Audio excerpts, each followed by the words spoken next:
बाकी गलबात करते हैं। अस्सलाम भाजी।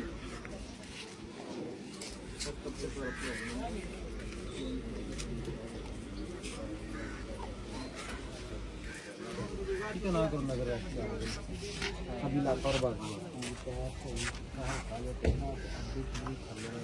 बाजी आना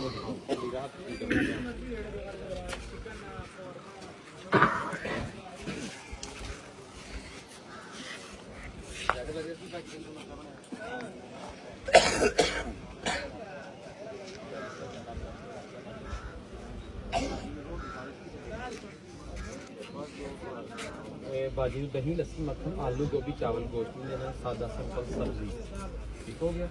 किसी किस्म की बाजी में कोशिश करनी ताकत वाली खुराक को नहीं देनी पानी नहीं देना ठीक हो। अंडे वगैरह नहीं देने फैट फोम यानी दही लस्सी मक्खन वगैरह बिल्कुल नहीं देना।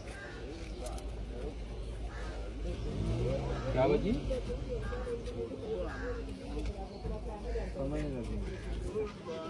कुर्बानी का गोश्त है नहीं नहीं बाजी गोश्त नहीं होता भावें कुर्बानी का हो भावें जो मर्जी हो मेरी भैन नहीं इस्तेमाल करना ठीक है बाजी। कोशिश करनी बाजी सादा सब्जी सादा खुराक इस्तेमाल करनी मेरी भैन अल्लाह पाक मुकम्मल कर्म करेगा भाई। ना जो मैं